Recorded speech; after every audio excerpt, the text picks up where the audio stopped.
ജെറമിയ 33 അധ്യായം. വീണ്ടും വാഗ്ദാനം. ജെറമിയ തടവിലായിരിക്കുമ്പോൾ കർത്താവ് വീണ്ടും അവനോട് അരുളിച്ചെയ്തു. ഭൂമിയെ സൃഷ്ടിക്കുകയും അതിനെ രൂപപ്പെടുത്തി ഉറപ്പിക്കുകയും ചെയ്ത കർത്താവ്, അവിടുത്തെ നാമം കർത്താവ് എന്നാണ്. അരുളിച്ചെയ്യുന്നു, എന്നെ വിളിക്കുക, ഞാൻ മറുപടി നൽകും. നിന്റെ ബുദ്ധിക്കതീതമായ മഹത്തും നിഗൂഢവുമായ കാര്യങ്ങൾ ഞാൻ നിനക്ക് വെളിപ്പെടുത്തും. ഉപരോധ ദുർഗങ്ങളെയും വാളിനെയും ചെറുക്കാൻ ഈ നഗരത്തിൽ നിന്ന് പൊളിച്ചെടുത്ത വീടുകളെയും യൂദാ രാജാക്കന്മാരുടെ കൊട്ടാരങ്ങളെയും കുറിച്ച് ഇസ്രായേലിൻ്റെ ദൈവമായ കർത്താവ് അരുളിച്ചെയ്യുന്നു. കൽദായരെ എതിർക്കുന്ന അവർ തങ്ങളുടെ വീടുകൾ ശവശരീരങ്ങൾ കൊണ്ട് നിറയ്ക്കുകയായിരിക്കും ചെയ്യുക. കോപത്താലും ക്രോധത്താലും ഞാൻ തന്നെ അവരെ അരിഞ്ഞു വീഴ്ത്തും. എന്തെന്നാൽ അവരുടെ അകൃത്യങ്ങൾ നിമിത്തം ഞാൻ ഈ നഗരത്തിൽ നിന്നും മുഖം മറച്ചിരിക്കുന്നു. ഞാൻ അവർക്ക് സമാധാനവും ഭദ്രതയും സമൃദ്ധമായി കൊടുക്കും. യൂദായ്ക്കും ഇസ്രായേലിനും ഞാൻ ഐശ്വര്യം തിരിച്ചു നൽകും. പൂർവസ്ഥിതിയിൽ അവരെ ഞാൻ പണിതുയർത്തും. എനിക്കെതിരായി ചെയ്ത എല്ലാ പാപങ്ങളിലും നിന്ന് ഞാൻ അവരെ ശുദ്ധീകരിക്കും. അവർ എന്നോട് മറുതലിച്ചു ചെയ്ത അകൃത്യങ്ങളെല്ലാം ഞാൻ ക്ഷമിക്കും. ഞാൻ ജെറൂസലേമിനെ ചെയ്യാനിരിക്കുന്ന നന്മകളെക്കുറിച്ച് കേൾക്കുന്ന ഭൂമിയിലെ സകല ജനതകളുടെയും മുൻപാകെ ഈ നഗരം എനിക്ക് സന്തോഷത്തിനും സ്തുതിക്കും മഹത്വത്തിനും കാരണമാകും. ഞാൻ അതിന് നൽകുന്ന സകല നന്മകളും സമൃദ്ധിയും കണ്ട് അവർ ഭയന്നു വിറയ്ക്കും. കർത്താവ് അരുളിച്ചെയ്യുന്നു, മനുഷ്യനും മൃഗവുമില്ലാതെ ശൂന്യമായിരിക്കുന്നു എന്ന് നിങ്ങൾ പറയുന്ന ഈ ദേശത്ത്, യൂദാ നഗരങ്ങളിലും മനുഷ്യരോ മൃഗങ്ങളോ സഞ്ചരിക്കാത്ത വിജനമായ ജെറുസലേം തെരുവീഥികളിലും വീണ്ടും സന്തോഷധ്വനികളും ആനന്ദഘോഷവും മണവാളൻ്റെയും മണവാട്ടിയുടെയും സ്വരവും സൈന്യങ്ങളുടെ കർത്താവിനെ സ്തുതിക്കുവിൻ. അവിടുന്ന് നല്ലവനാണ്, അവിടുത്തെ കാരുണ്യം അനന്തമാണ് എന്ന് പാടിക്കൊണ്ട് കർത്താവിൻ്റെ ആലയത്തിലേക്ക് കൃതജ്ഞതാ ബലി കൊണ്ട് വരുന്നവരുടെ ആരവവും ഇനിയും മാറ്റൊലികൊള്ളും. ഞാൻ ദേശത്തിൻ്റെ ഐശ്വര്യം പുനഃസ്ഥാപിക്കും.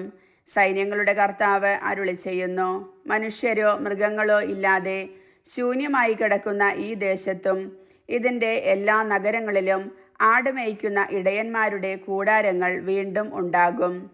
മലമ്പ്രദേശത്തും താഴ്വരയിലും നെഗബിലുമുള്ള പട്ടണങ്ങളിലും ബെഞ്ചമിൻ ദേശത്തും ജെറൂസലേമിൻ്റെ പ്രാന്തപ്രദേശങ്ങളിലും യൂദായുടെ പട്ടണങ്ങളിലും ഇടയന്മാർ ആടുകളെ എണ്ണുന്ന കാലം വീണ്ടും വരും.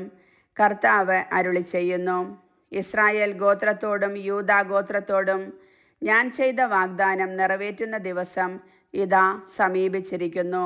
കർത്താവ് അരുളിച്ചെയ്യുന്നു, ആ നാളിൽ ആ സമയത്ത് ദാവീദിൻ്റെ ഭവനത്തിൽ നിന്ന് നീതിമാനായ ഒരു മുളയെ ഞാൻ കിളിർപ്പിക്കും. അവൻ ദേശത്ത് നീതിയും ന്യായവും നടത്തും. അപ്പോൾ യൂദാ രക്ഷിക്കപ്പെടുകയും ജെറൂസലേം ഭദ്രമായിരിക്കുകയും ചെയ്യും. നമ്മുടെ നീതി കർത്താവ് എന്ന് വിളിക്കപ്പെടും. കർത്താവ് അരുളിച്ചെയ്യുന്നു, ഇസ്രായേലിൻ്റെ സിംഹാസനത്തിലിരിക്കാൻ ദാവീദിൻ്റെ ഒരു സന്തതി എന്നും ഉണ്ടായിരിക്കും. എൻ്റെ സന്നിധിയിൽ ദഹനബലിയും ധാന്യബലിയും അനുദിന ബലികളും അർപ്പിക്കാൻ ലേവ്യ പുരോഹിതനും ഉണ്ടായിരിക്കും. ജെറമിയായ്ക്ക് കർത്താവിൻ്റെ അരുളപ്പാടുണ്ടായി. കർത്താവ് അരുളിച്ചെയ്യുന്നു, പകലും രാത്രിയും ഇല്ലാതാകത്തക്ക വിധം പകലിനോടും രാത്രിയോടും ഉള്ള എൻ്റെ ഉടമ്പടി ലംഘിക്കാൻ നിങ്ങൾക്ക് കഴിയുമെങ്കിൽ മാത്രമേ എൻ്റെ ദാസനായ ദാവീദിനോടും എൻ്റെ ശുശ്രൂഷകരായ ലേവ്യരോടും ഉള്ള എൻ്റെ ഉടമ്പടിയും ലംഘിക്കപ്പെടുകയുള്ളൂ. അപ്പോൾ മാത്രമേ തൻ്റെ സിംഹാസനത്തിലിരുന്ന് ഭരിക്കാൻ ദാവീദിന് ഒരു സന്തതി ഇല്ലാതെ വരികയുള്ളൂ. ആകാശത്തിലെ നക്ഷത്രങ്ങൾ എണ്ണമറ്റവയും കടൽപ്പുറത്തെ മണൽത്തരികൾ അളവില്ലാത്തവയും ആയിരിക്കുന്നത് പോലെ എൻ്റെ ദാസനായ ദാവീദിൻ്റെ സന്തതികളെയും എന്നെ ശുശ്രൂഷിക്കുന്ന ലേവ്യ പുരോഹിതന്മാരെയും ഞാൻ വർദ്ധിപ്പിക്കും. കർത്താവ് ജെറമിയായോട് അരുളിച്ചെയ്തു, താൻ തിരഞ്ഞെടുത്ത ഇരുഭവനങ്ങളെയും കർത്താവ് പരിത്യജിച്ചിരിക്കുന്നു എന്ന് ഈ ജനതകൾ പറയുന്നത് നീ കേൾക്കുന്നില്ലേ? അവർ എൻ്റെ ജനത്തെ അവഹേളിക്കുന്നു. എൻ്റെ ജനത്തെ ഒരു ജനതയായി അവർ പരിഗണിക്കുന്നതേയില്ല. കർത്താവ് അരുളിച്ചെയ്യുന്നു, ഞാൻ പകലിനോടും രാത്രിയോടും ഉടമ്പടി ചെയ്തിട്ടില്ലെങ്കിൽ ആകാശത്തിനും ഭൂമിക്കും നിയമം നൽകിയിട്ടില്ലെങ്കിൽ മാത്രമേ അബ്രാഹത്തിൻ്റെയും ഇസഹാക്കിൻ്റെയും യാക്കോബിൻ്റെയും സന്തതികളെ ഭരിക്കാൻ യാക്കോബിൻ്റെയും എൻ്റെ ദാസനായ ദാവീദിൻ്റെയും സന്തതിയെ തിരഞ്ഞെടുക്കാതെ ഉപേക്ഷിക്കുകയുള്ളൂ.